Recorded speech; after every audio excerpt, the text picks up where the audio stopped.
I'm quiet, but I'm live. That's just the way that is. Hey guys, welcome to the live stream. I decided to do a surprise live today. It's a recording of the Monday podcast. I'm actually going to throw it out on Telegram, which means I need to turn Telegram on my computer because I turn it off when I'm live streaming. Because otherwise, it's like notice. I get distracted and then I don't do stuff. So we're going to do that, and then I'm going to jump into recording the podcast, and then we're going to be done. Had a big day today. Got up at 2:45 Eastern, which is 1:45 Central, and drove to Burlington, Vermont, and hopped on a plane to Washington, D.C. Had a beautiful, surprise live recording of the podcast. Link. Okay.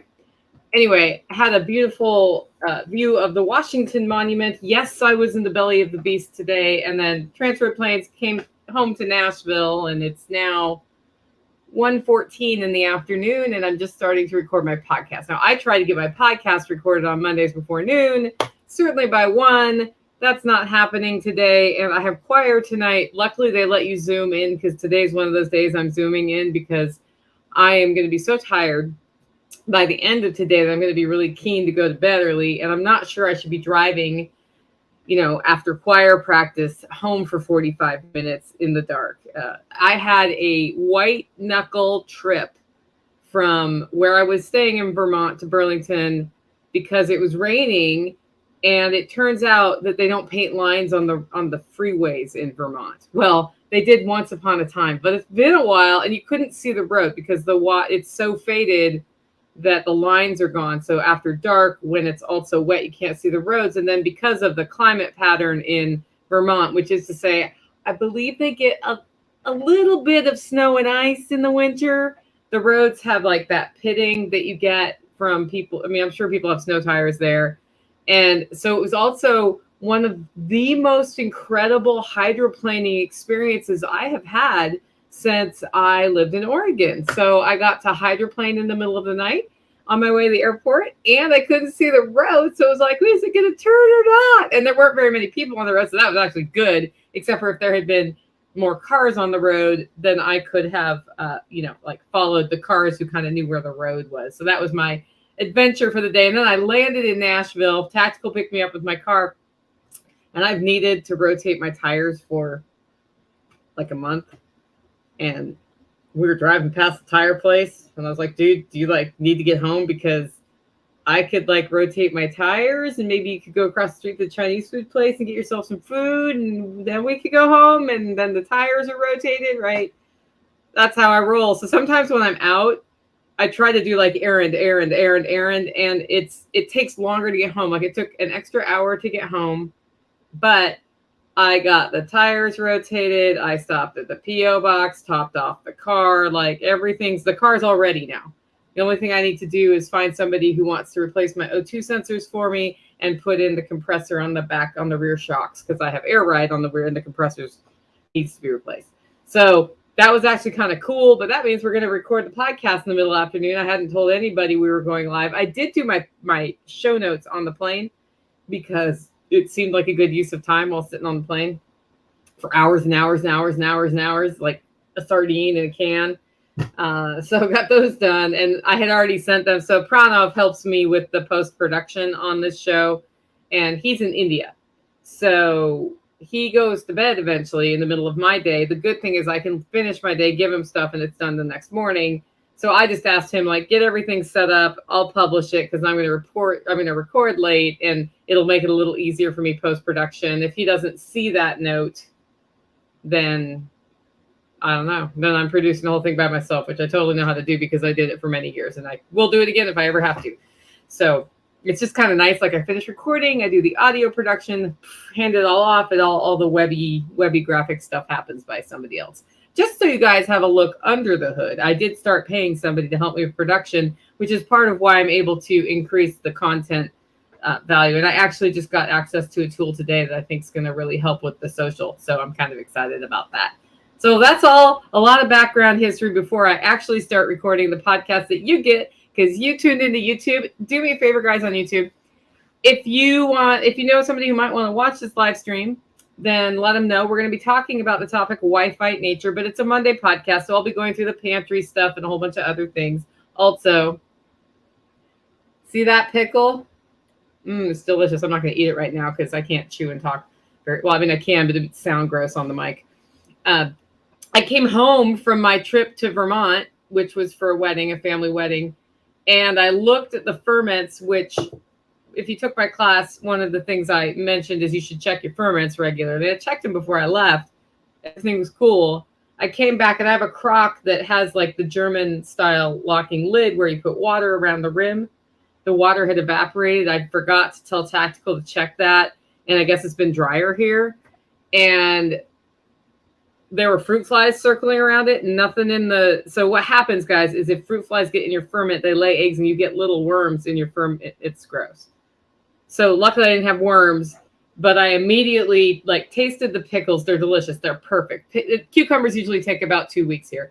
And tasted them, and I decided not to risk keeping the brine they were in. So I took all the pickles out, put them in the fridge without a brine, dumped the brine, washed everything just to make sure we don't have an insect problem. And then I'm going to make a fresh brine at probably a 0.5% salt brine to put the pickles in the fridge in, just because they'll store in a jar in the fridge.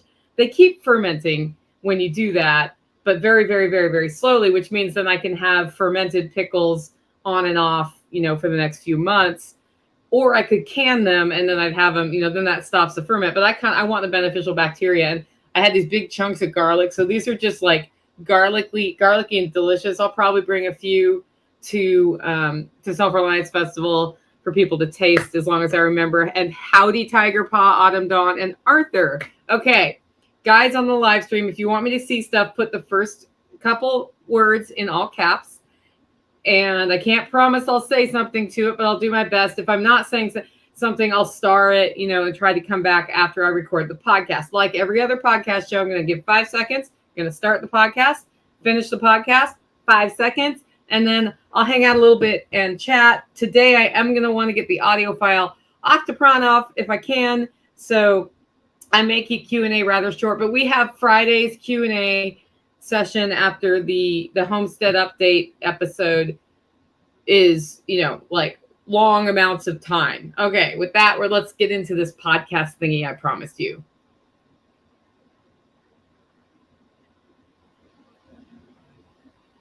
Welcome to Living Free in Tennessee, where we talk about building the life you choose on your terms. Today is Monday, September 19th, 2022, and this is episode 622 of Living Free in Tennessee. And today I thought I'd go back on something just a little more thought of the walkie, a little bit more philosophical. And it was because I was driving in the middle of the night today to get home from Vermont. And when it's dark and scary and you're on the roads, because it was some scary driving, I sometimes start thinking about things. Mom was with me in the car, but she was not talking because she could tell I needed to concentrate to keep us from going off the road this morning. Luckily, we made it safely. She gets to drive back to the place where she's staying in the light. It was driving in the dark with the rain that just was not working on Vermont roads for me. So I got to thinking about Mother Nature and how a lot of times we identify problems that need to be solved in nature, and our solution goes against nature. So in essence, what we do is we fight Mother Nature, we fight nature, and the outcome is usually not awesome when we do that, but we're still inclined to do that. Likewise, the nature of things like human nature, we tend to solve problems by cracking down and going against human nature rather than working with it and redirecting that energy in a positive way. And of course, I had hours on the plane to think about it. So that's what today's show is about. I'm asking, just kind of talking about this question, why fight nature? Before I jump into that, I do want to tell you the live stream schedule for this week. I've been trying to get better about making sure you know that. I've also been jiggering with the email list. So last week, you may have noticed you didn't really get any emails from Living Free in Tennessee. If you're on my email list, you didn't get notices of podcasts. That's because I had it set up with the person who helps me produce the show to just sort of automatically say, hey, here's the new podcast. And I decided, I used to be a little more personal in the emails, and I'm going to go back to that, first of all. Secondly, sometimes I want to add things. And so I have taken back doing the emails, and I didn't feel like just blasting out show emails last week. So there will be a summary email going to you with some past episodes. We will be jigging the whole email list. And those of you who signed up for occasional news, that whole category is going away. So just stay tuned. I'm also probably going to change off the MailChimp system to a new system as soon as I can. My friend Sue Zoldak is putting together a new email listserv type system, and I'm waiting in line to be her first customer. I cannot wait to check this system out. And as soon as I get more information from Sue about that, you'll be hearing it here. I'm hoping she's ready to launch it for Self-Reliance Festival so we can kind of drive some people. The key differentiator with her email platform is that it's an anti-censorship platform. MailChimp is not.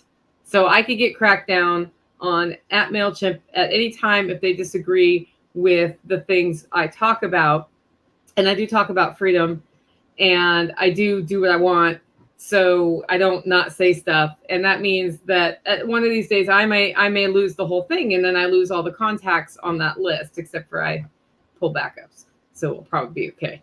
But, it's kind of a pain in the neck to spin up a new system. So rather than wait for that day to happen, I'm going to be proactive and move myself to a free speech platform that is founded by somebody who I trust. So I'm looking forward to that. But that means that the emails didn't go out last week. However, I'm going to be starting to put the live stream schedule for the week in the Monday show as much as I can. Sometimes last minute live streams pop up, but I pretty much know what we're doing this week. So first things first, Wednesday at 12:30, I have a live stream with John Willis, and we have a guest on. I usually know who the guest is, have not scheduled the guest yet for this week. I know who it's supposed to be, but I've been kind of thumbing through some things for Self-Reliance Festival, and I'm hoping to get some of the speakers to just hop on. So if that doesn't happen, it'll be who it's supposed to be this week. But that's over on my YouTube channel, and we also stream to John Willis's YouTube channel. And if we have anybody else on who wants us to stream to their channel, we do that. So that's happening Wednesday, 12:30 Central. Second thing is, between now and Self-Reliance Festival, and probably at least twice a month after Self-Reliance Festival, Thursday at 7 p.m., I do a live Q&A about the festival.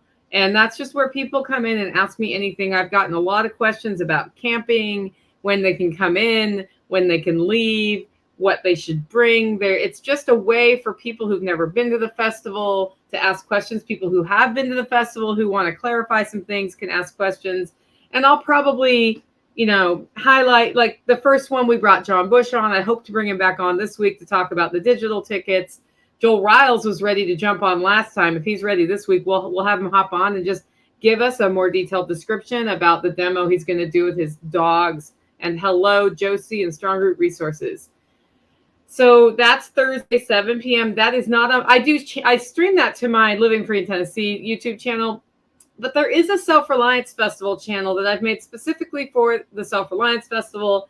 If you search for it in YouTube, you'll find it. If you look in the show notes here, there's a link. In fact, to those of you on the live stream, I will cut and paste that just so you know where it is. Go ahead and give us a follow, because when we get to our first 1,000 people, I can do a lot more. We're nowhere near that. Our first goal is 100 people. I think I have like 10. So hop on over there and give us a subscribe. That really helps us out. And then Friday at 9:30, I will be doing a Homestead Happenings update, and then taking your questions and answers in that one as well. Just about, in fact, I have some in via email. So if you cannot make the live show to get your questions in, then you can go ahead and email me, Nicole@livingfreeintennessee.com, or go to livingfreeintennessee.com, click on contact. Those emails come to me, and just say, hey, this is a question for the show, and I can work those in when we do the Q&A session. Why would you want to do that? Well, guess what? This was the first weekend that we produced a Q&A show. So now we're doing the Friday show without the Q&A as Friday's show. Saturday is Q&A, and we're going to start putting the interview shows back in, starting with one that I recorded several months ago and haven't brought out. And it's about preparing if you have a special needs member of your household. And I've been having trouble figuring out thematically how to work that topic in.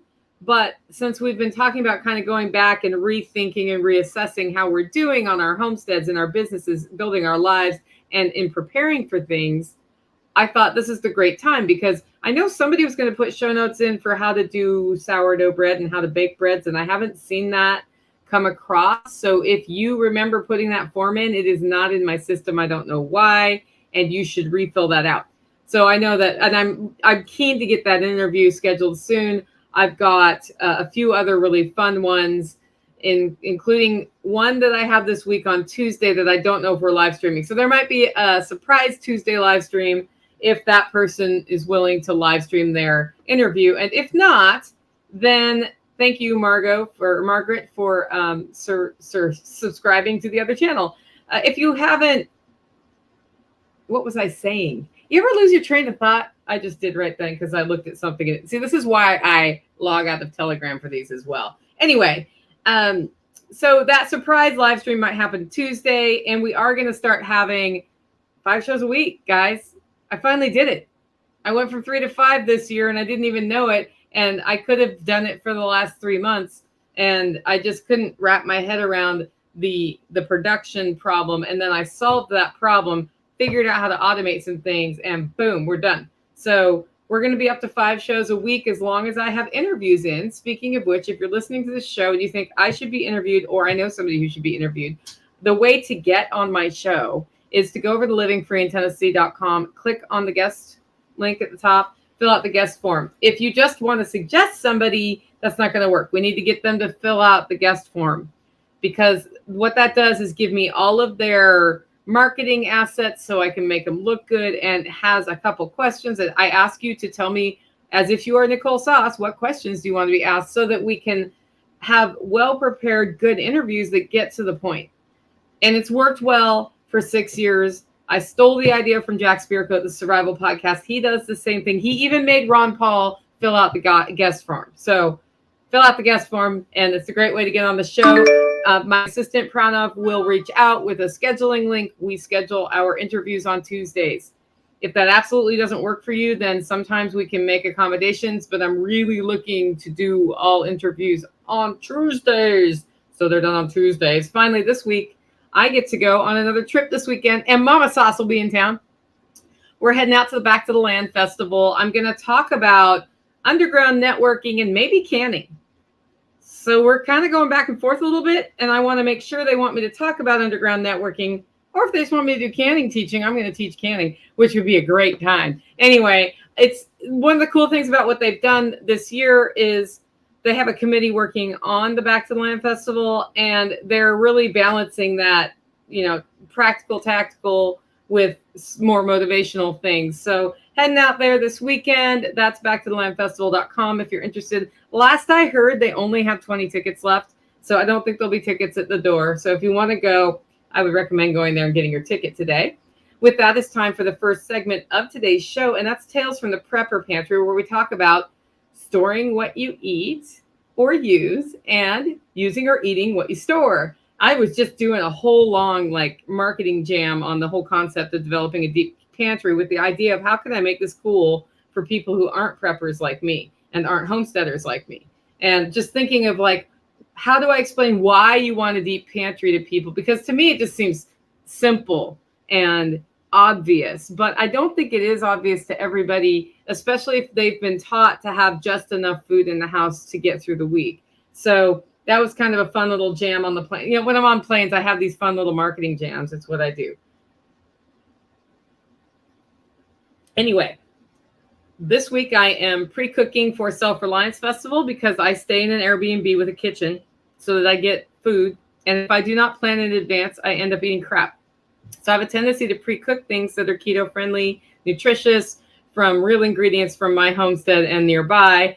And then anybody who's staying in the Airbnb has a tendency to benefit from access to this. So I am definitely doing that. And I'm pre-cooking for the Food Forest class, which means processing lots of meat. That's what's happening. So cooking all the meat, and I will bring food with me back to the land festival just to make sure I get my own nutritional balance. I went on this Vermont trip without anything, and I did okay, but I didn't do great. Like on the way home today, there was no food at the airport that was not terrible for me. So just Burlington's not the place to go if you're keto, just saying. In fact, entirely every place I went in Vermont was mostly carb-based solutions in the restaurants. I had a bit of a hard time finding food there in the restaurants, but I was also in a very remote town, so it was like all pizza, bagels, and pastries. And I finally found a breakfast place with breakfast food where I could just order meat, and then I didn't actually try to go out to dinner after a while because it was like, oh, just go to the grocery store, buy some stuff, cook. You can do broccoli and steak, and you're done, right? So, and that was delicious.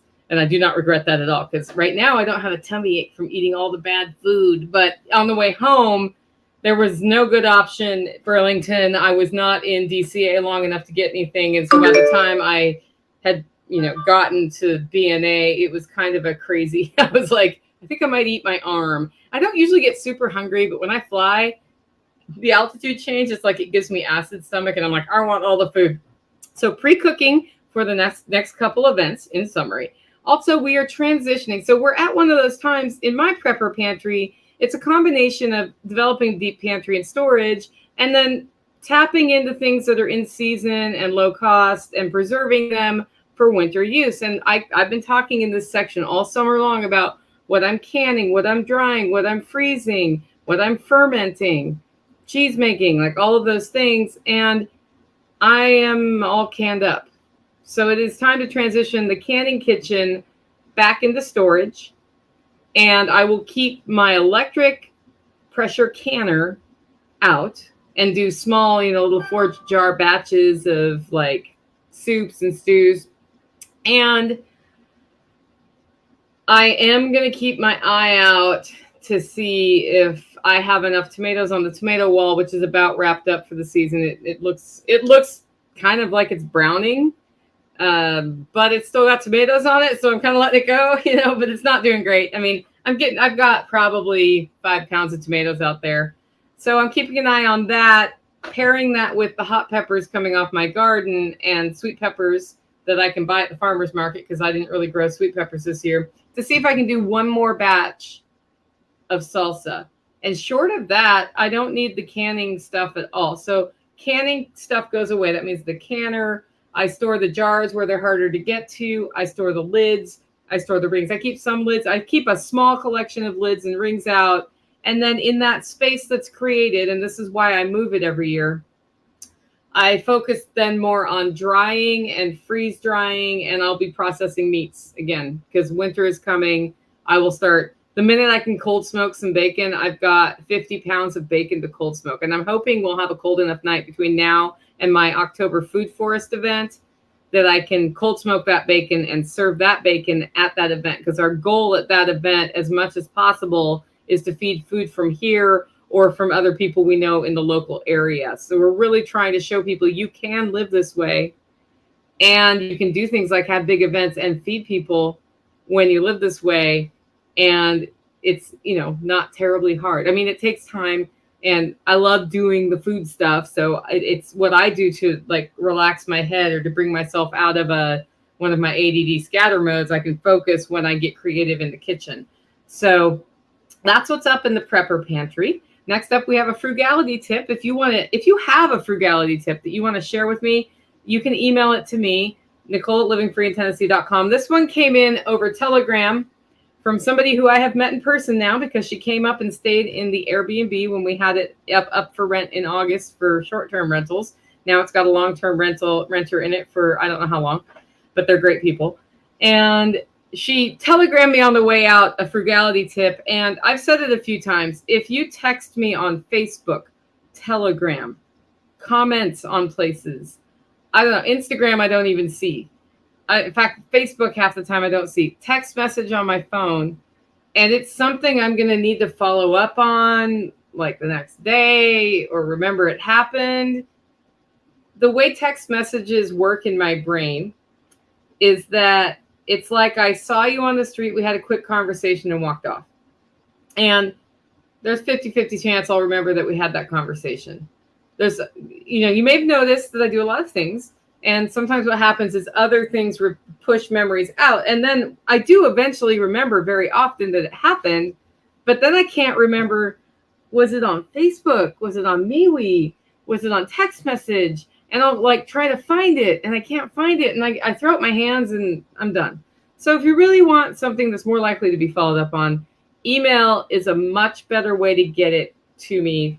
And I say my email on the show like every time. So I'm not hard to find by email. And what happened to my email is it's not gone from the I actually don't allow it to be marked as read until I have dealt with it. So that way I can keep up, and I don't get email on my phone anymore because I was abusing email on my phone.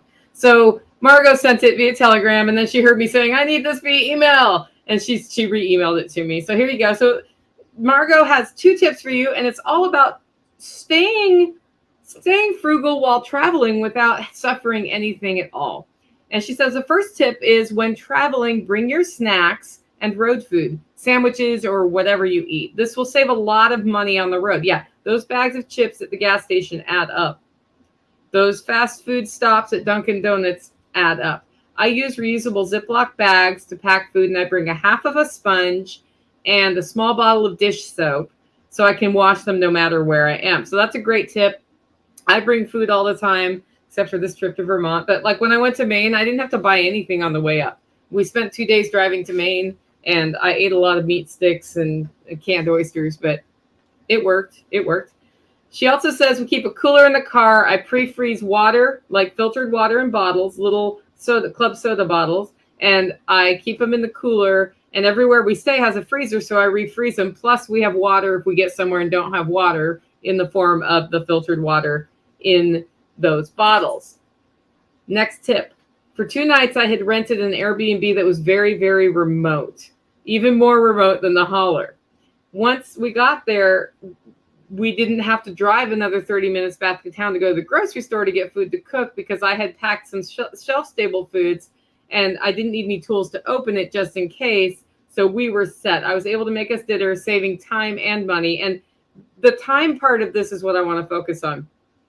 The other thing about when you travel and having food ready to go is that sometimes when you're traveling, guys, you want to go out to a nice meal somewhere, sushi or steak or Thai food or something fun, right? That's part of your vacation. You're enjoying yourself. It's really great.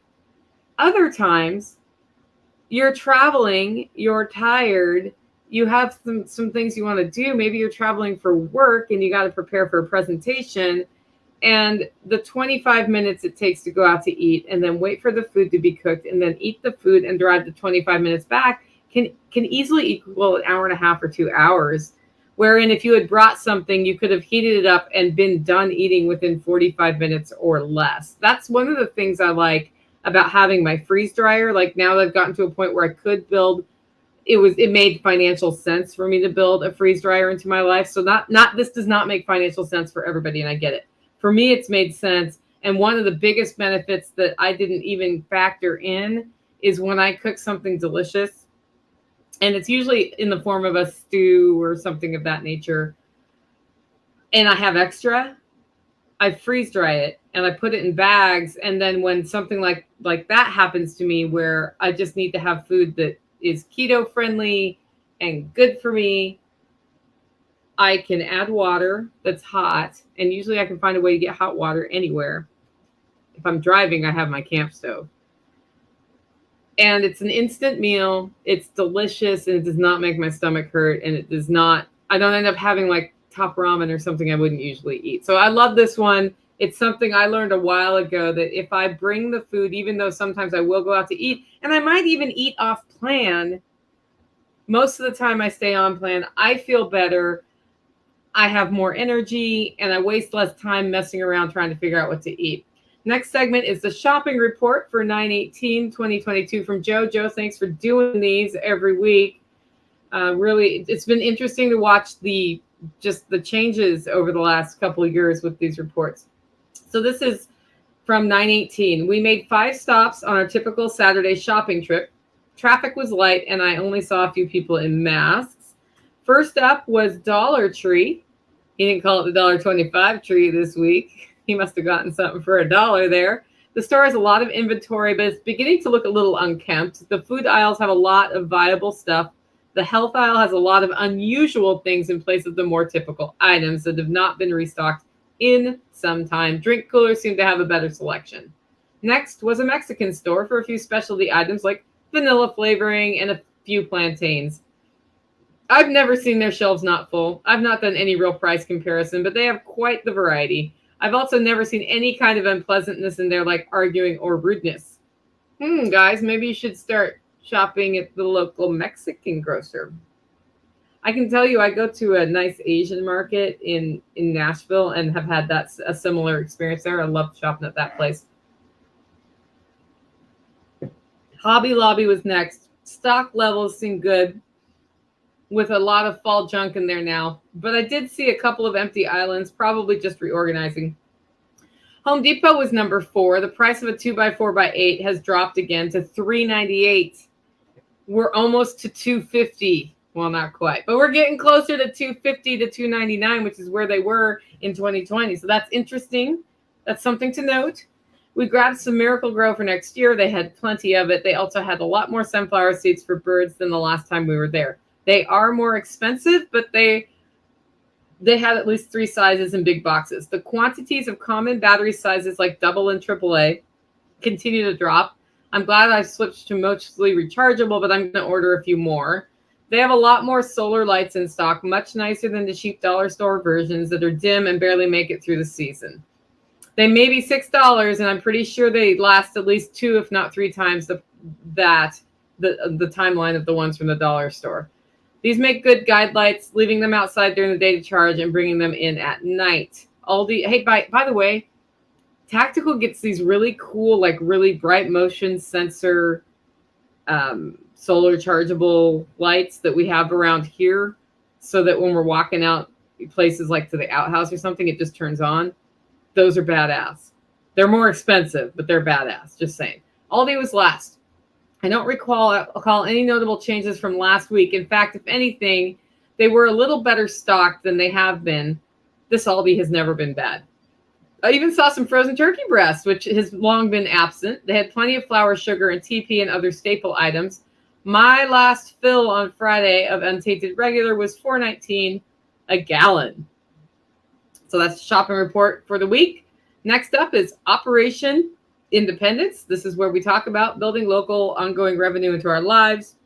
I also have a tendency to talk about stuff related to my businesses, because when I started this podcast, I'd always worked for myself in various ways, but I was not as focused on Haul or Roast or the podcast or any of this stuff, because I was just starting the podcast.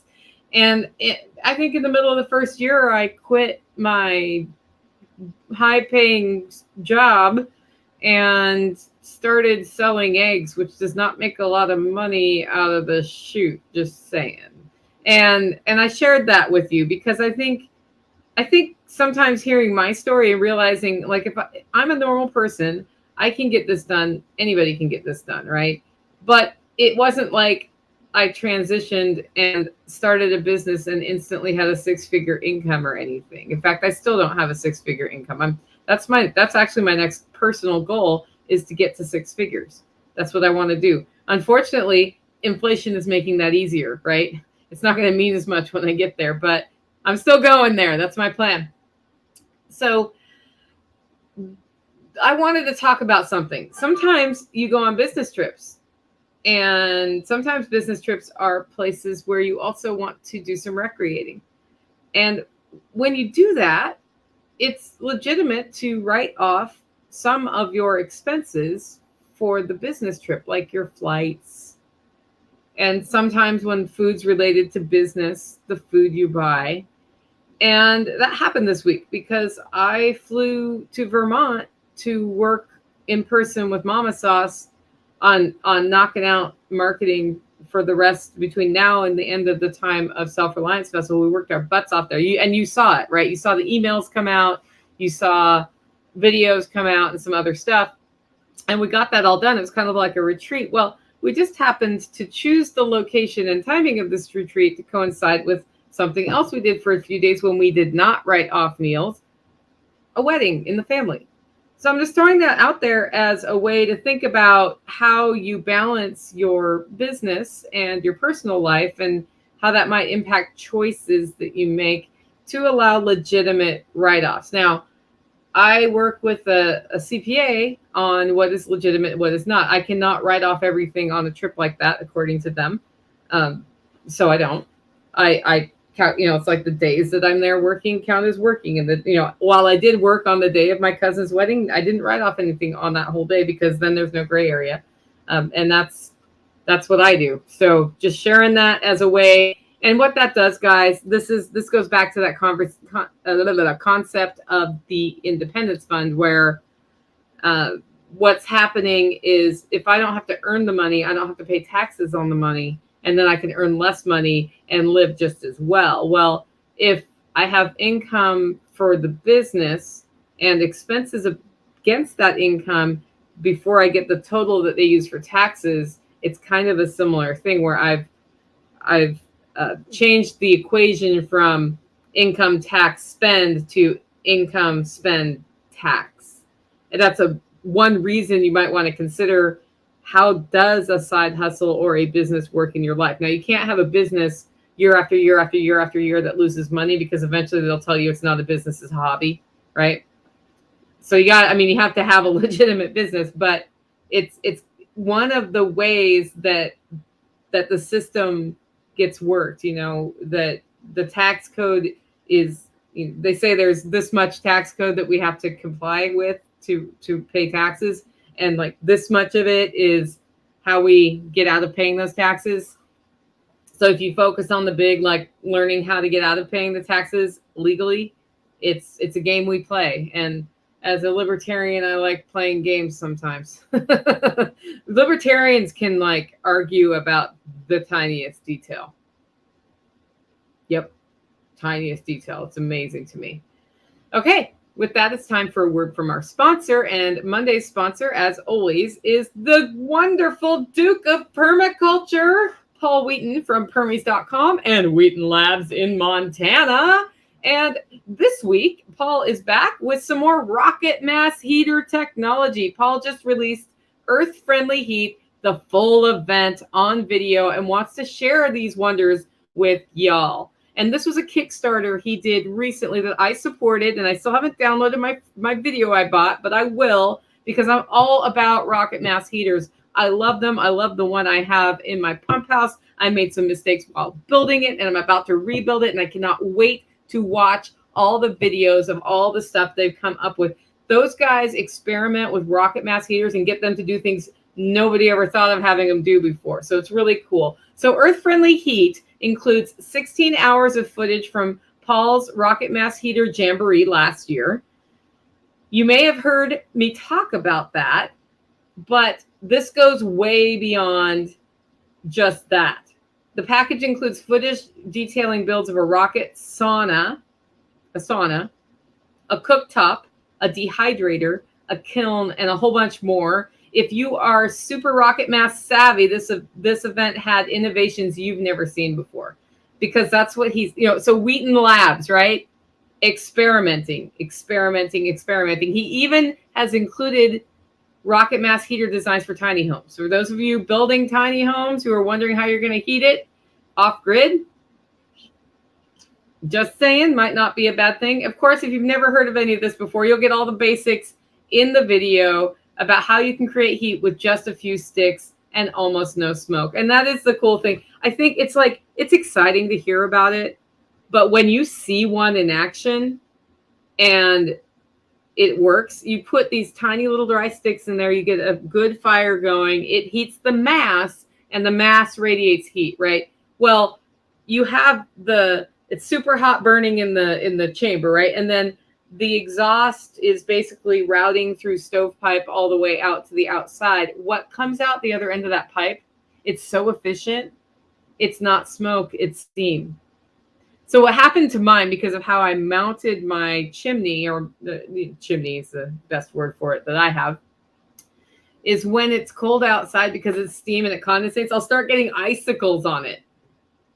Isn't that interesting? So I didn't really believe it was a thing that I wouldn't get smoke until I saw it in action. And then I like smelled it and it wasn't, I mean, like, not that you want to be breathing Rocket Mass Heater steam. I don't imagine that that's great for your lungs, but it's a very interesting thing. It's a way that people can use wood to heat without ending up with the wood haze in areas where there are a lot of people. So anyway, check that out. There's a link in the show notes, and I actually can believe I can paste this for the people in the live stream as well. So I'll do that. Anyway, thank you to our sponsor, Paul Wheaton. Really appreciate him sponsoring the show. It was great to sit with him and talk at the Exit and Build Land Summit in May. And I'm all excited about what he's doing up there, even though I'm more interested in growing food than in building all the different types of buildings that he does that tap into like optimizing what he has around him, the permaculture buildings. But I'll tell you what, when I remodel this house, I'm going to be looking a lot at some of the things he does because I can build some of those concepts into here. It'll be kind of cool. With that, it's time for the main topic of today's show, why fight nature? As I said at the beginning of the show, got up super early this morning to drive to Burlington, Vermont, in the dark, in the rain. And I got to thinking about circadian rhythms. Now, you may wonder what that is. That's like the natural rhythm that your body has for waking and sleeping. And you kind of relate to the sun when you just let yourself develop what your circadian rhythm is. Some people get up earlier more naturally. Some people get up later. It's a very interesting experiment if you can do it, to take 2 weeks, no technology, no clocks, and just wake up when you wake up and sleep when you sleep and see what happens. It's not that easy to make the time for unless you're like hiking the AT, but you see where I'm going with that, right? So if you do that and you get to the end of that, you may be surprised to discover when your body really wants to wake up and when it wants to sleep. I was thinking about it. Those of you on the video who see me making a face every time I drink water, it's because I have a tooth problem. And the dentist is 2 months out for scheduling, and I don't know what I'm going to do about that. I know what the problem is. I know what the solution is. 2 months is a long time to wait. So every time anything cold touches it or hot, it's very unpleasant. Anyway, I got to thinking about circadian rhythms, and it was because I was up before my normal time. And Mom and I got to talking, and she said, you know, the negative anticipation of getting up is often worse than the actual getting up. I'm like, yeah, but it's going to take me 2 days to recover from this. It's not the end of the world, but, you know, this afternoon after recording a podcast, I'm going to get really sleepy. I decided not to drive tonight after 9 o'clock, which is when I would have to drive if I was singing in choir in person, and just take their Zoom class today. It's actually kind of cool that they live stream now, so I can keep up on all the notations that need to be made in the music, but I don't have to risk driving when I shouldn't be driving. And the next thing that naturally came to mind was daylight savings time. Why? Because we're not that far away from going from daylight savings time to standard time, or as I like to call it, Brian, real time. Brian and I have this thing where he calls daylight savings time God's time, and I call standard time real time because we have a disagreement about which one's better. We do agree about one thing, though. This transition is hard on the body no matter which time you end up in. There is a measurable increase in heart attacks and car crashes and pedestrians being hit when we mess with time. And this is because we are ripping our bodies out of what the rhythm it's in and going against nature, if you will. So we're going against nature to try to control some things, and the result is more death. And you would think, with all the data about this, that, I don't know, people would maybe stop doing it, and because it's not really bringing the benefit they say it is. The benefit it brings to be on daylight savings time is people have to go to work earlier so they get more daylight at the end of the day to mess with things, right? Yeah. That's the only benefit. And that could be handled without changing time around, right? That could be handled without changing time around. I'm seeing in comments, time changes are worse with little kids. Yeah, your animals do not care what time it is. They care what time you come feed them. And what you call that, they don't care. That's really the only thing. We could handle that by admitting that we want to start work earlier because we like having the time on the back end of the day. Everybody would have to get a lot more honest, though. And we'd have to figure out how to schedule shifts so that worked. And that may mean some people don't get to choose it. But moving it twice a year kind of sucks. It more than kind of sucks, right? And so Brian and I agree on one thing. If we would just choose one, savings time or standard time, I don't care, and stick to it, we would be better off because we wouldn't be ripping our bodies out of one thing. Because what happens in October is I'm going to go to choir, which is already late at night. Well, okay, so 9 is late at night for me, guys. And then 9 is going to be 10. And so that first 2 weeks of choir rehearsal, I'm getting out of choir rehearsal, and then I still got to drive another 45 minutes in the dark, and I'm tired, and I can't see very well at night. It's not awesome. He's not wrong that change is disruptive. It's totally disruptive. And yet, we still can't break out of this marketing campaign that changing times twice a year is a good idea. And the funny thing is, most people I talk to about this agree with me. The only thing they don't agree with me on is if standard time is better or daylight savings time is better. And I'm like, listen, if we can all agree that one or the other is better than changing all the time, I'll let you have that hour. Like, daylight savings time is fine. I can rejig my whole day 1 hour later if I want to. In fact, I schedule my day based on when I naturally wake up because I have built this life so that I can do that. And I think not having an alarm clock wake me up is a much better for my health. And to the degree anybody can get that set up, go for it, man. It's worth it. Even if that means you're working a little later in the day than other people, go with it. Be productive when you're most productive. I don't care if that's first thing in the morning. I don't care if that's in the middle of the night. I know people who are super productive starting at midnight till 4 in the morning. It's just their thing. I'm not that person. I'm really productive starting first thing in the morning till noon. Afternoon, I go into full-on creative scatter mode. I get a lot of ideas. I do a lot of little things here and there, and I still get stuff done. But if I need to focus, man, it's morning hours. And, if I have something I have to do that requires focus in the afternoon, I can make myself do it. I have all sorts of tricks with certain music songs, get me out of it, and I can focus, and physical activity, like go run really far or swim really hard, and then I can focus for a little while. Like, there's ways to trick myself.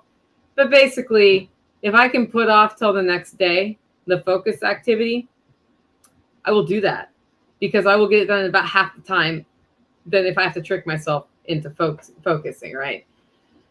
So I got off on that sort of daylight savings time circadian rhythm idea. And I looked around and I started thinking about other ways that we humans really like to go against nature or fight nature. And if you think about it, we're not very successful at that. And I look at the suburban yard as a prime example of that. Like, how much time do people spend weeding, feeding their lawns, edging their lawns, weeding flower beds, spraying things to keep weeds out of rocks, like all of these activities that you can take to fight nature, when we already know there are 7 layers of the food forest, right? Nick Ferguson was on my YouTube channel live. I'll probably turn that into an audio podcast talking about what a food forest is and when you want one of those versus an orchard and why. But there are 7 layers of the forest. And if you don't put something in every layer, right? Overstory, understory, vining layer, bush, herbaceous layer, ground cover, and then like underground, right? Those are the 7 layers, like the root systems and stuff. If you don't put something on every layer, nature will put something there for you. And so if you want to have a really nice suburban lot with ground cover only, you're going to be fighting it. You're going to be watering it. Things are going to pop up in your ground cover layer that you don't like. It's going to creep into places you don't want it to be. And it's a lot of work. Wherein, if you can find a balance and fill all those layers with things that are beautiful or that you like, it can look wonderful and require less maintenance in the long run. It takes work at the beginning, but in the long run, it's less work. So that's something to think about. You know, suburban yards fighting nature, permaculture yards working with nature. Can you make a permaculture yard look good in a suburban setting? Yes. Jack Spirko has done some great examples or brainstorms on things you can plant that are edible in an HOA that are not tomato plants that are decorative, that can start filling in those layers, look beautiful, and are less likely to get you to get code violations, unless your HOA is like, you have to have 80% grass. I mean, there's not much you can do about that if it's 80% grass. Okay, we're going to try to drink water without making the face. Okay, I make a different face, and then it didn't hit the tooth, so that's good. Another thing that I got to thinking of was not just nature, like Mother Nature, but the nature of animals. We've just been training these livestock guardian dogs, and I've just been through some, train the trainer with another really good trainer, because my dog's got in a fight earlier this year. And a lot of what he focused on is, this is how dogs think. This is how dogs react. This is what motivates dogs. And we have a tendency to anthropomorphize dogs and think they have a lot more like consideration that they're doing before they take an action than they are. But they are instant gratification monkeys. And if you know that the dog is an instant gratification monkey, you can use that to train the dog with rewards and negative feedback to get them to do what you want them to do. And in general, dogs do want to please you. So that's something you can work with, like most dogs. And every animal was motivated by something different. I've talked about this all the time, right? If you go with the nature of the animal, you have better success. If you have a goat that gets out, and if you have goats, they will get out, and you scream at the goat in frustration, that goat is going to be like, that's a loud, angry person. I don't want to be near that loud, angry person because that's scary AF. Therefore, I shall run away from loud, angry person. Likewise, if you chase after the goat to grab the goat, they're going to run. That's what goats do. However, goats are curious critters. So if you know that about their nature, you can sort of, rather than be upset they got out, it's like, oh, you're out. Hi. Yep, you're eating my favorite rose bush. Awesome. Wow, this looks really tasty over here. This is tasty. And I usually go to a box elder because goats really like box elder. And the goat's like, every time she does that, she hands me some cedar or some box elder, and it's super tasty. And I've eaten all the cedar up above goat level on the entire property at this point. I kind of could go for some cedar. I'm going to go see what she has. And I walk away like, no, you can't have that. And then the goat comes up, and I let her have it, and I grab her collar. If I'm lucky, I have a leash with me. If not, I have to hang on to the collar. A leash is better because she'll let me walk around. And then we walk back to the pasture, and I give her some goat treats in the pasture too, because then she's happy. And it's not like, she caught me again and I hate her. And every time she catches me, I hate her, right? I'm trying to make it a good experience, but I also don't want the goat eating my favorite rose bush. So that's how you go with nature rather than against nature. Well, this translates to raising children too. Now, I have not raised children. I've babysat children. I have nieces. I have made lots of mistakes, I'm sure. And a parent could answer or speak to this more than I can. But what I have observed, I'm going to say what I have observed in friends who raise children who've had lots of difficulties and lots of ultimate good outcomes. What they do and what they talk about is kid is displaying behavior they don't like. Let's say the behavior is won't eat any food but chicken nuggets. And the first answer is don't let them have anything. Don't let them have chicken nuggets ever again. They have to eat what's on the plate. And if they don't eat what's on the plate, they starve. Well, you've just gone against human nature. Because you know what humans don't particularly care for? Many of us don't like being told what to do. We don't like being forced to do things. We don't like negative reinforcement. Negative reinforcement works on us. I mean, if you're going to spank my butt every time I walk out the door, I'm going to stop walking out the door if I don't want my butt to be spanked. It's true. But rather than make eating into the most negative experience of the day every single day, another part of human nature you might be able to tap into, and I'm not saying this works every time. I'm saying I've seen this work with some children. Because here's the trick, guys. Different things are going to work with different children. Get them involved in the food. This works with my nieces. My nieces were some of the pickiest eaters I've ever known. And when they were younger. And they're less picky now, but they still have likes and dislikes. And, you know, like, I don't like liver, so I get it. If you don't like beef, whatever, cool. Have you tried it enough times to know? Sure. Yeah, it's funny. One of the comments in the live stream is, kids and chicken nuggets. I know, well, chicken nuggets are delicious. Do you blame them? I mean, really? I was just talking to Tactical, like, I wonder why we started breading meat. And he goes, because it's delicious. And I was like, but was it like to make more bulk because we were starving and didn't have enough meat? Or was it just because we were trying to make meat delicious? So what you might consider doing is get them involved in the food and start with chicken nuggets. I wonder how you make chicken nuggets. Let's talk about making chicken nuggets. Let's try to make chicken. Aren't these the best chicken nuggets you've ever had? Okay, homemade chicken nuggets are probably healthier than commercially breaded ones. So you just made one benchmark.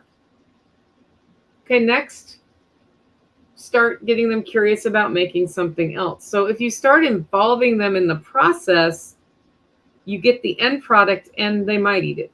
They may not always eat it.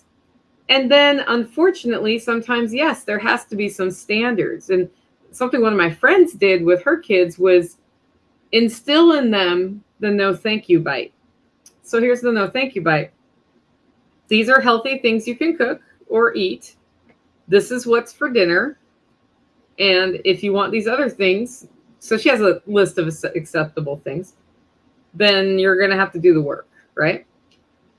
And then before you're allowed to do that, you have to take at least one bite of everything as your no thank you bite to verify you still don't like how it tastes. And in this way, because what happens with your taste as you're growing up is it changes. Like I used to not be able to swallow broccoli when I was a kid. I remember Mom would serve broccoli. I would take ketchup and just smother the broccoli with ketchup. And now I love broccoli. And the same thing happened with tomatoes. I thought I hated tomatoes into my 30s because I just don't like store tomatoes. I like fresh tomatoes. Now I grow a bunch of tomatoes. So that no thank you bite sets a foundation and an expectation of it's polite to try things and also opens up the palate over time. And then if you can involve your kids in production of the food and in planning of the food, you're more likely to guide them towards non-pickiness than, you know, the switch every night because you didn't eat your dinner. So that's That's an example of tapping into nature. Kids are curious. And you know how it is. Like, you might not even like broccoli, and then you grew broccoli and you're like, I like this broccoli because I grew this broccoli. It happens with adults too. It's not like it doesn't work with adults, right? So why then? This is a question I have. Why then do we as a society, and I don't mean we on this live stream, but we, like general society, big picture society, think it's a good idea to do something like darken the entire atmosphere to keep the sun from hitting the earth to fight climate change? Aren't we going against nature by doing that, by seeding the atmosphere with reflective particles that keep the sun from hitting the earth? Likewise, do we really know what we're doing? What could the negative repercussions be? I understand that plants like the sun to live, right? And how does trying to force the atmosphere into submission have any hope of being successful? And it's one of those things, it's one of those climate proposals that we can't stop it if it gets enacted, right? Like, it's out of my hands, but I read these proposals. They may already be trying to do it. I don't even know. And I think the scope of climate change or global warming or whatever you want to call it, we don't even know what it is.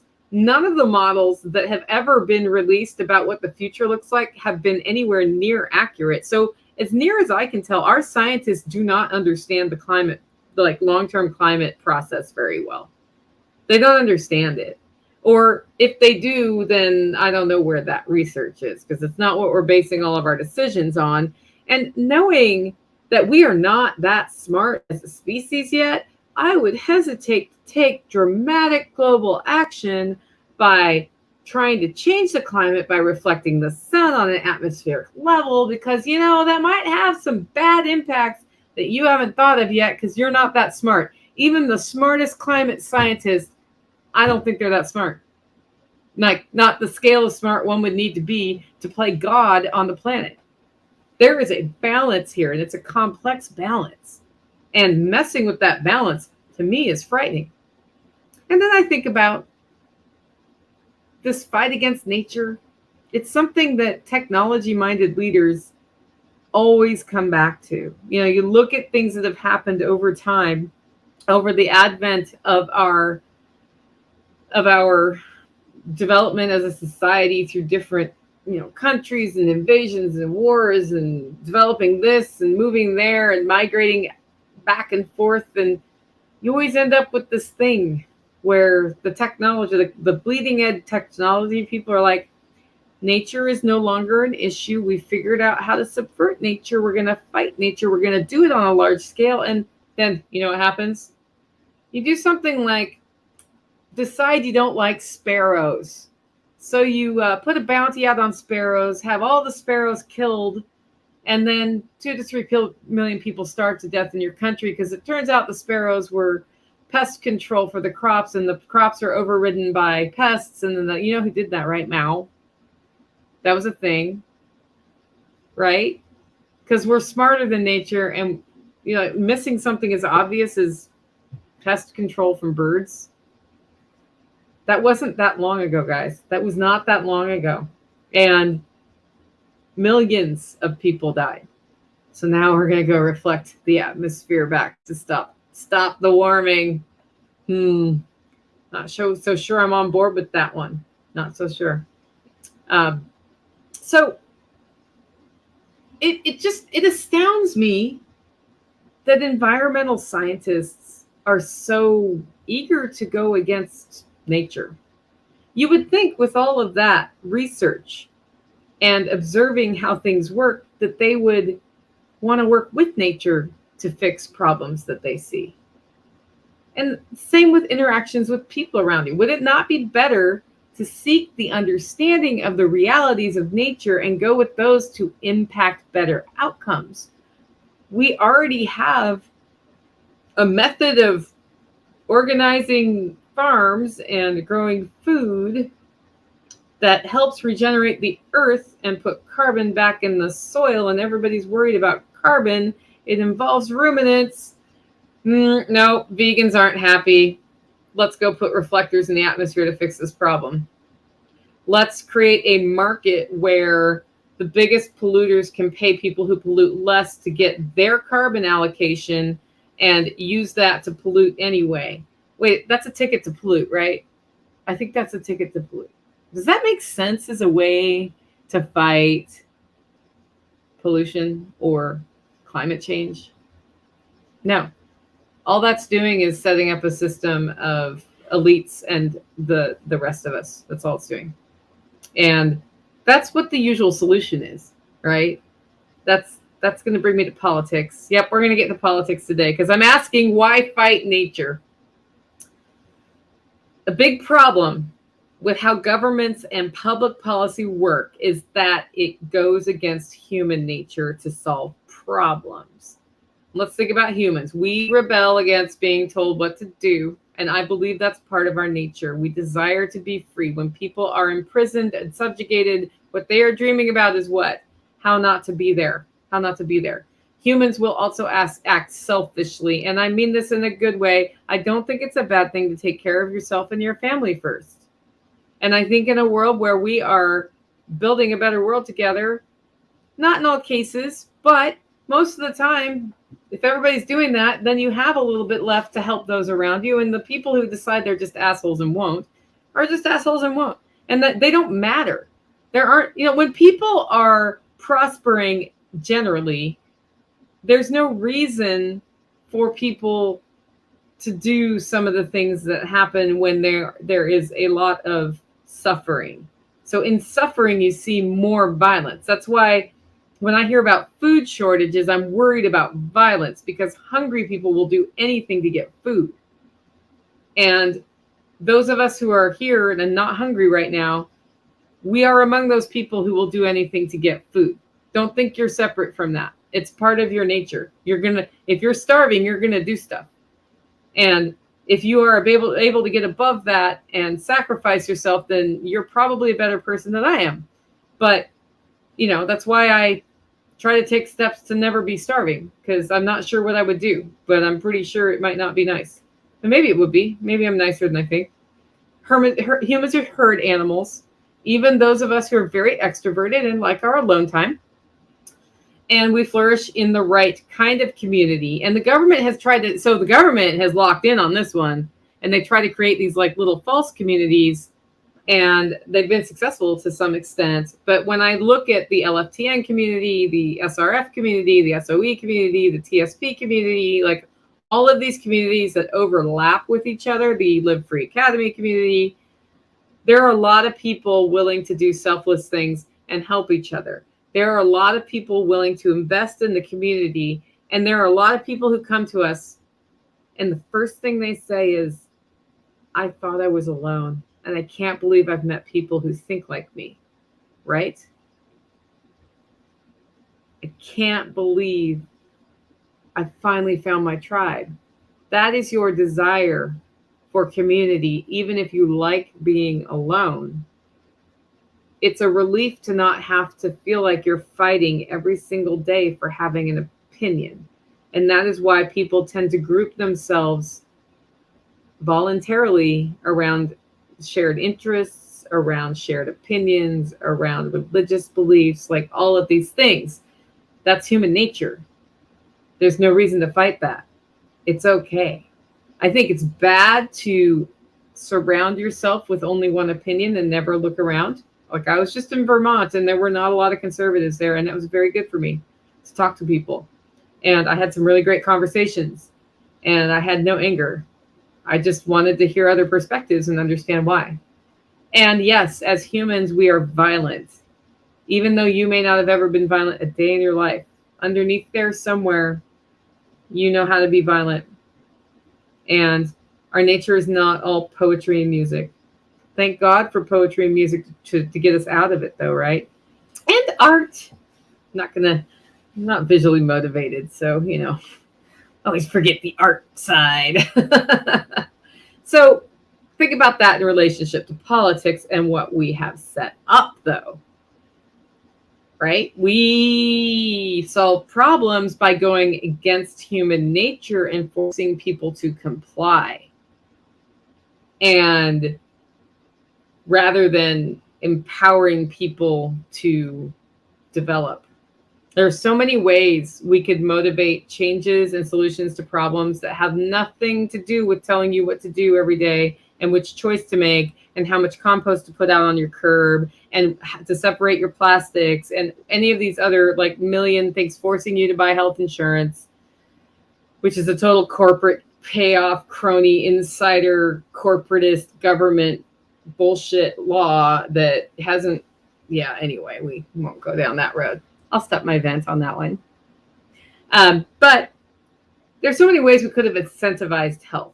We could have incentivized people to get coverage if that's what's needed, to find different and creative ways to get healthcare to people who need it. And instead, top down, force the rules, everything's black and white. And it just always makes me think, how would it look if we worked with human nature in governing ourselves, right? I say governing, not governing. Governing implies that there would be an entity over you. And I think we can evolve to this. I don't think you flip a switch and you're here. So, like rather than issue black and white edicts for the great problems of our time, we could find ways to incentivize positive outcomes. We could tap into some of that natural selfishness and desire for community and tap into the herd mentality and see some real change. But no. There ought to be a law. There ought to be a law. And many in our culture cannot see how it is possible to solve things without a law. And they're willing to give up their personal freedoms in areas where they wish they didn't have to, just so they have the right to tell other people what to do. It's an interesting little problem, isn't it? I think even the herd mentality roots back to selfishness, because we get this awesome rush when we help the herd, right? It makes us feel better because we helped the community, and there's that joy you feel when you help people, and there's a selfishness there, right? I got to feel the joy. Whether or not somebody noticed and got credit, if I noticed I made a difference, that's what matters to me. Everybody has different motivators, but there's a selfishness aspect there, and we completely ignore it when there ought to be a law.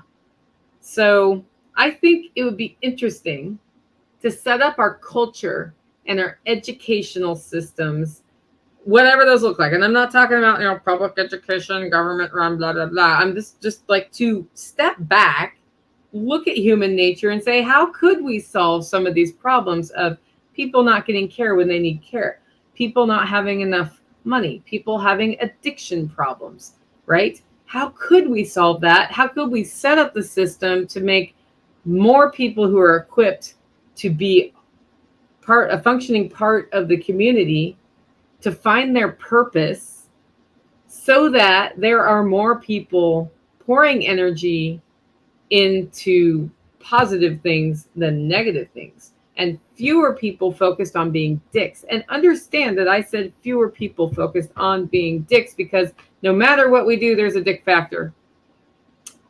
I know I'm being misogynistic, guys. I'm making fun of your body anatomy as part of this, but there's just some people are just not nice. I feel like they're born that way, and they will never be that way. And no matter how many laws we write to control for that tiny percentage of humanity who are dicks, they're still dicks, and they still figure out how to be dicks. So why even interact with those people? Just minimize their impact on everybody else, and we're fine. I have to accept that there are percentages of humanity who are psychopaths.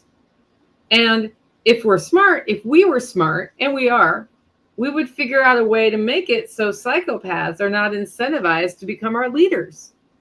Wouldn't that be something? If you're a psychopath, you can't be the leaders, rather than the other way around, which is the system we have set up.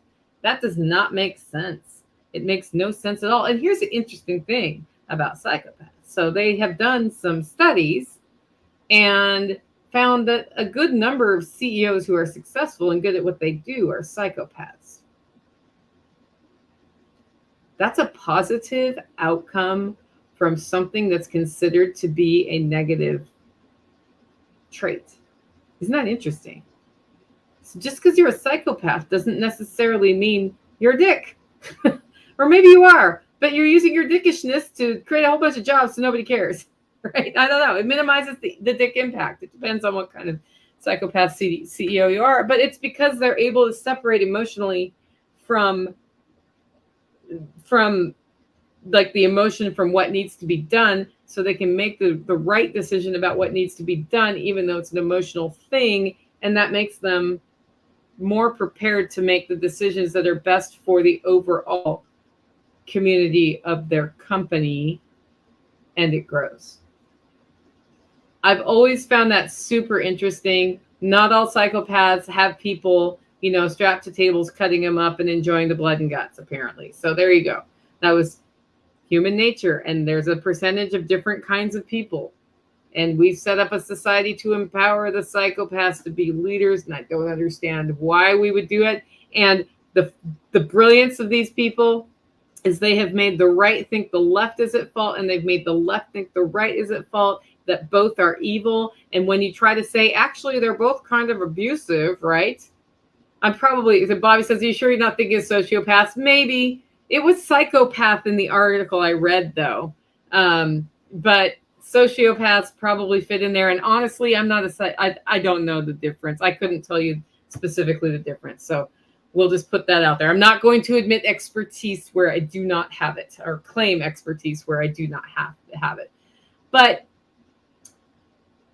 we set up a really weird system, guys. And I'm always struck by it when I have one of those conversations where I say something fairly innocuous and it triggers a right or left member of my community who just go off on me about loving Trump or hating Trump or whatever, whatever the thing is that's going on.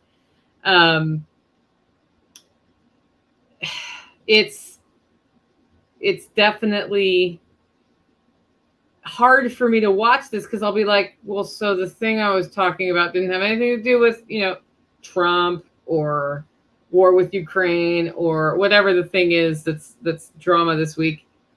And in fact, I was just saying peace. Basically, my message was peace. My message was don't be a dick. That's what it is most of the time, right? And they'll be like, yeah, but you implied that. Okay. I don't imply things. I might say things not well enough that it's not clear, but I do not seek ever to imply anything unless it's with sarcasm as a joke, right? Sarcasm as a joke. Bobby's like, thanks. There's a difference between psychopaths and sociopaths, but thanks for clarifying. It was in an article. Yeah, it was a psychopath in the article. It's hard for me to watch because they will spin anything I say from the point that I have triggered them to think that I am the opposite of what they are, and therefore love and or hate Donald Trump. And Donald Trump's been at the center of it for years now. So it's usually about Donald Trump or who they call Trumpers. And it is more often the left than the right, because I think my message of self-reliance is perceived as a right-wing agenda. But I trigger the righties as much as, I trigger the righties too. We'll just put it that way. And I do trigger the left more lately. And I'm always like, well, this thing was bad on the left and this thing was bad on the right. And they're like, yeah, but you inferred blah, blah, blah, blah, blah. I'm like, no, I infer from your thing. I'm like, don't infer. Take my words and read my words. And that's it. There was nothing else. That was it. Period. End of sentence. But they can't, because they need to spin the narrative. They're so far in the narrative, it hurts them physically to step back and see the abuses that the left do. Right? And for the right-leaning people, it hurts them physically to step back and see the abuses that the right do. And often those abuses are the same kinds of abuses, right? It's that controlling and telling other people what to do when it's basically should be none of your business. That's what's at the core of it. And it hurts them. And it's hard for me to watch, because if we could step back and accept that human nature is what it is and tap into that, we could actually mostly solve some of these bigger societal problems that we have with addiction and, generational poverty and negative environmental impacts and abuse of animals through how we raise them for food in our commercial systems. Like, all of these things are problematic, and we are not doing a good job of setting up a way to fix any of it. We're actually making it worse by fixing it. Like, the fix is making it worse than it was before, but we can't see that because we're so stuck in us versus them, and the psychopaths and the sociopaths are in charge. And I really think we do have psychopaths, like specifically psychopaths in office, not sociopaths. I think we also have sociopaths in office. And now, Bobby Joe, I'm going to go read more about the difference. Anyway, with this mindset, working with nature, what else could we solve? And that's the thing that's interesting to me. Like, if we just looked at the environmental concerns, and a friend of mine started out motivated by the environment, by saving the world, and spent many years leading, I can't remember which major environmental, it may have been the Greenpeace or something. It wasn't Greenpeace, but it's something of that scale. And he was doing a lot of research on particularly air quality issues and other things. And one day, after looking at report after report after report, he realized that the single most important factor in reducing air pollution and greenhouse gas emissions was economic prosperity. That countries go through this phase where, like, the diesel engine takes over and the air is kind of cruddy, and then as people become more prosperous, they don't like that, so they work to improve air quality. And so if you help more people prosper, you have less pollution, which is counter to what happens with most of our solutions to the environment, where we're trying to keep parts of the country or parts of the world poor because we don't want them to develop, because we're afraid that developing is going to hurt the environment. And in that way, he changed his entire life trajectory to try to show people. Like, he got ostracized by everybody he knows to come out and say, I know this, that if we just help people become economically stable and prosper, the environmental issues reduce dramatically. And we could do that rather than focus on keeping people poor or take money from here to put it there and not really changing much. Likewise, let's talk about abortion. Abortion is something that people want to regulate. But when you start looking under the hood at how to keep people from having abortions, some very good success has happened by giving access to sexually active people for free to birth control. And that's a hard issue for people who want to regulate abortion to accept. But the question is, do you want fewer abortions, or do you want to tell people they can't have an abortion? Which would you rather have? Which outcome is better? Fewer abortions, but you got to give people the access to pregnancy prevention, or more regulations, but more backdoor abortions are happening. To me, I would think the former outcome is better, even if you are of a philosophy that birth control is not okay. I mean, fewer babies killed, good, right? But we can't get there because we can't step back from the emotional issue, and that's a hard one. So back to the environment. How about, we have leaving the forest alone versus stewarding the forest. And then let's think about the planet and how the planet has evolved. And you know what has evolved with the planet? Humans and forests. We grew up together.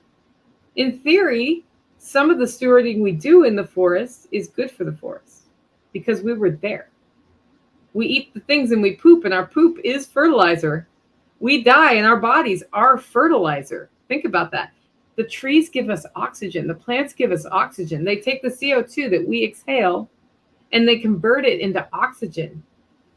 It's amazing. So if we don't touch the forest at all, especially in its current condition in the US, what happens?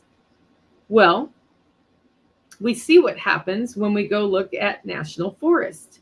And the interesting thing is more stewarding tends to happen in the state forests, right? And it's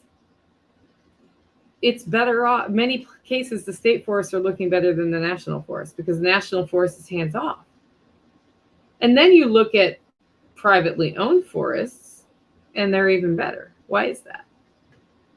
It's almost as if the local people who are motivated to keep the forests healthy try to keep the forest healthy.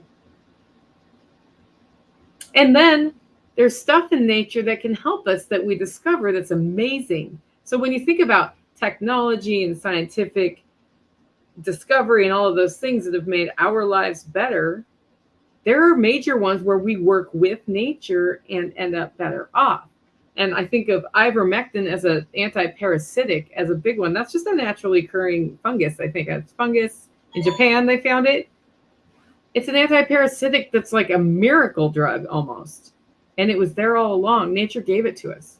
We just had to discover it. What if we spent more time focusing on those kinds of discoveries rather than trying to figure out how to reflect the sun? Wouldn't that be amazing? It would be amazing. I can't remember. There was some kid that turned algae from his yard into some sort of plastic that would replace petroleum-based plastic. I think it was plastic. It was some amazing epoxy thing that he made because he was bored. It's algae. Wait, we don't need fossil fuels and we don't need all sorts of crazy polluting processes to have plastic, and we can still have plastic in our life because I really like my plastic water bottle. Huh. Out of algae. That's neat. And this all makes me want to start asking lots of questions. So, then I get into my science fiction brain. So science fiction brain is a fun place to be. And I think science fiction brain is important because by asking lots of questions, sometimes you have dead end and you never get anywhere, right? But if you keep asking those science fiction-y questions, guess what? Sometimes there's something there. And it may not be the thing you described, but it may lead to something amazing. And I think about chlorophyll. That's the green part of plants. That's how that's involved in turning CO2 to oxygen, right? And I think about batteries. And we have an issue right now where we're trying to tap into more regenerative energy sources. And solar is super popular, but water is, something you could use. Wind is something you could use. And I'm like, what if we figured out how to tap into the energy created in the chemical process that happens in the plant that's like turning sun into the green stuff? I'm not a scientist, so I have to go back to 10th grade biology book and read a little bit more about all the steps. But I'm just asking a science fiction question here. Like, what if all the plants around us already are storing energy? I mean, in some ways they are. If you burn firewood for heat, you are in fact tapping into that energy. And if you're doing the Rocket Mass Heater approach, you're getting all the energy, right, out of it that's stored in plants. So that's one. But is there a lower impact chemical way or another way to tap into the energy of the forest around us beyond inhaling the oxygen that it creates and eating the nutrients and burning the wood? Those are the ways we figured out how to tap into it. What would that do to our dependence on fossil fuels? Is there a way to do it without destroying the forest that is symbiotic? Yeah, photosynthesis. That's the word that was not coming to my mind right then. It's funny, I did really well in 10th grade science too, but it was a long time ago. How would the world change if we made that kind of discovery? Think about this. We're worried about deforestation. We're worried about desertification, which is what that is, right? And we're worried about negative impact on the environment. If the forest became the source of energy, we would be selfishly motivated to do what? Empower the forest to be healthy. Isn't that interesting? That's my science fiction novel idea, by the way, is that it turns out it's really a giant battery. If anybody wants to write that book, go for it. I'm looking at you, Amy. Anyway, our dollar-based petroleum would be gone, and that would solve a lot of political problems too. Although I'm sure that right now they would figure out a way to make other political problems just because that's what they do.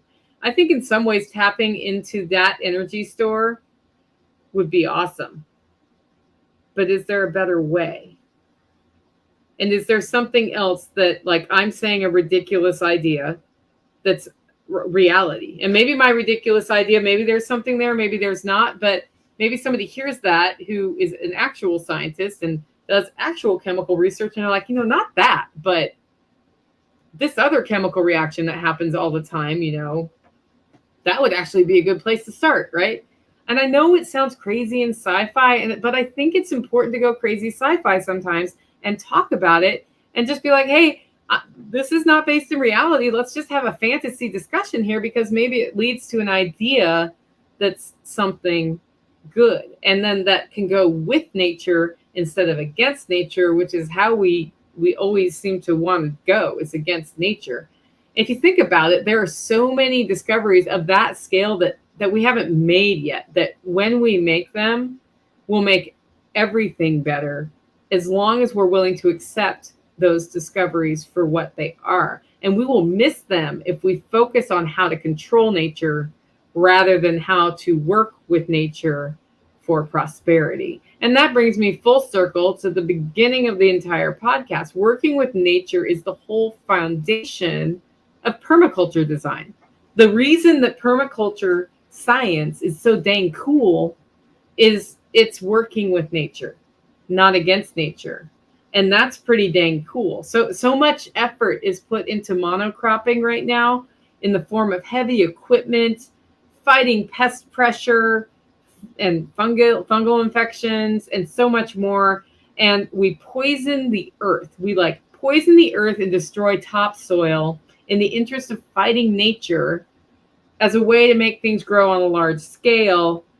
And there is a total better alternative to that in the form of things like plant guilds, food forests, regenerative agriculture, pasture, like pasture, silvopasture, however you say that, where you're rotating ruminants through to build the soil, to trap the carbon in the soil, and in plant communities, companion planting to help with pest pressure. It's almost as if diversity was nature's plan, right? Almost that, right? And we accept the notion that we can't feed the world without monocropping, without this large-scale factory-based farming, and we ignore the fact that we're destroying the soil. And that's sad because we could be working with nature to make more topsoil, to make better fertility, to make varieties and diverse crops to feed ourselves and others. And we've been programmed to see things in black and white so much that are gray that we can't get beyond it, right? And this black and white simplification of the world is part of what leads us to there ought to be a law and making some of these crazy decisions to fight nature because it's black and white and it's simple. It's not. It's easier to organize if it's black and white, but there is so much gray in any of the topics I've talked about, right? That it's easier to get people to rally around the black and white and harder to be like, but maybe blah, blah, blah. It could be this, could be that. That sounds very wishy-washy. And it's a very damaging way to look at things only black and white. We've developed some really big blinders, and I'm not separate from that. I seek to have an open mind. I seek to tear my blinders down. It makes me so uncomfortable sometimes to be like, maybe I'm wrong about this free market thing. I don't think I am, but maybe I am. Maybe I better look at that and give it a thought, because what am I missing, right? It's hard to rip those blinders off. We all have them. But when we do make ourselves uncomfortable and we do see beyond them and we do start seeing the two things are not the only two choices, we start getting to the point where we can work with nature on environmental issues. We can work with human nature on how our society grows. We can work with the nature of our animals to make them a better part of our lives. All of those things. Why not work with nature in that way, in how we set up our businesses, in how we do research and where we do research? And yes, in commercial food production, for God's sake, it's not good what we do. Why fight nature? If you've had some ideas as part of listening to this podcast, let me know what they are, because this to me is sort of a starting conversation. And I think it's easy to get caught in the fighting nature mindset when we get there. Like even embracing permaculture, there are times like when I'm like, no, but what I don't want is stuff growing in this spot, and that means I'm fighting nature. But what ideas does this first? Share them with me. If you like the show and the work I'm doing here, you can support my podcast in two ways. One, get your coffee at hollowroast.com. We just released a really new one, and there are only 20 pounds of it, and it's called Columbia Candy. It is fermented in a different way using wine yeasts, and it's a very naturally sweet coffee. So if you like a man's man coffee that has a bite, do not get that coffee. But this one is a very interesting, like creamy, it's like creamy tangerine fruit bowl sort of thing. That's over at hollowroast.com. The other way you can do it is get on my membership. That's over at livingfreeintennessee.com. With that, guys, go out, make it a great week.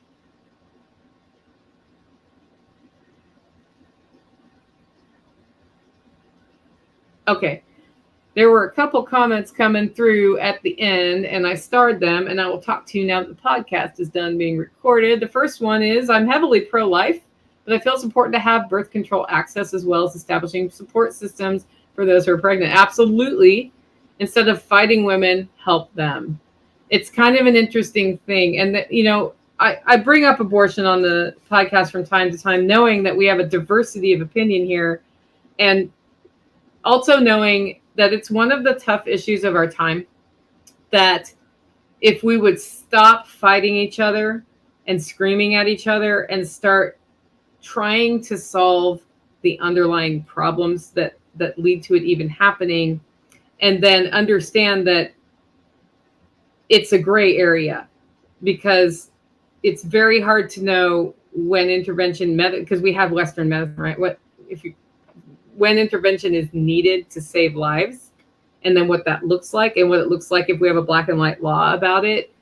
You can end up killing more people just through that, because it's kind of hard. It's hard to know, right? And I don't know a lot about all of that because I haven't had babies, but nor have I ever been pregnant. Also haven't had an abortion, so I don't know about that. But it's an interesting thing, because I look at some doctors may not try to help save lives if they face possible jail time, because when they tried to save the life, they failed. And so rather than that, they let nature take its course. Like, that is a real danger. And I bring it up here in a place where some of you actually trust me and don't think I'm out to try to push a political agenda, which I'm not. Because it's like, why haven't we talked about that and what that looks like? And is that a good or a bad thing? And then what does that mean? And how do we manage that? So, it's a lot of those conversations just aren't had, because the abortion issue is all talking points on two sides. It's basically people screaming past each other most of the time, and nobody just sits down and has a reasonable discussion about it. And that's why I haven't really participated in that discussion, even though some people are really mad at me for not. Because they're not reasonable when they talk to me. And so I don't feel like somebody who's mad is a good person to start talking to about something like that. Okay. Next, the NASA Innovative Advanced Concepts, NAIC program has harnessed science fiction writers to help vision what future technology exploration looks like.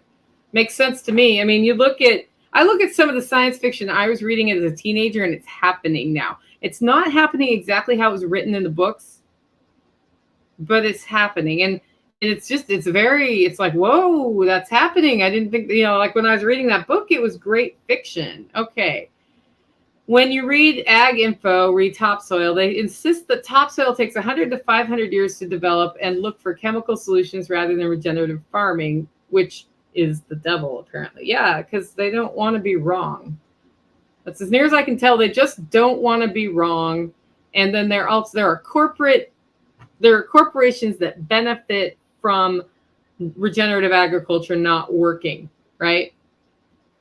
And that means that, somebody says, I want my flying car. I want my flying car too. Self-driving would be a good first start. I know everybody doesn't like that because it's technology, but man, if I could just program my car to drive me to Jack Spirko's event, I could sleep on the way there and I'd wake up and I'd be there. It'd be so awesome. Okay. Anyway, and flying is not good. I hate being in the tube. So it's interesting that science fiction brings us where it brings us. And you look at that over time, and fiction does that. Like the writers are way ahead of us. Josie says, I'm not a scientist, but I'm learning. And back to the soil thing, the regenerative ag. It's not in their best interest to empower a decentralized approach to agriculture. It is much easier to regulate something that has very few players with big holdings than to regulate a bunch of little farmers. And regenerative agriculture has a tendency to be many small scale things or smaller scale things compared to the scale we're doing in commercial agriculture. So from a regulatory government standpoint, it's a disincentivized, and I think that's the blinder they have. Meanwhile, people with regenerative farms are building topsoil year over year. It does not take 500 years to make topsoil. Okay, I'm not a scientist, but I'm learning in my soil class that plants are actually pumping solar energy into the soil and exchanging protons and electrons, charging the soil around their roots. Right, see, they're batteries. I swear there's something to that. There's batteries. That's like this. I've been obsessed with plants as batteries as a science fiction book for like 2 years now. Maybe I'll write it. We'll see that. The Jetsons still had cash. That's a good point.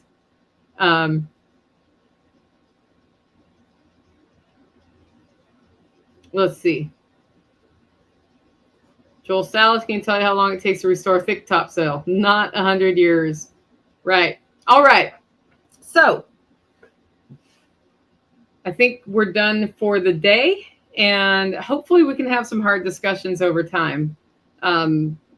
Because I think if we can have hard discussions without anger, we can hear other perspectives and we can learn from each other, and we can start taking the blinders off. And that's what's important to me. That's why I have both conservative and liberal listeners.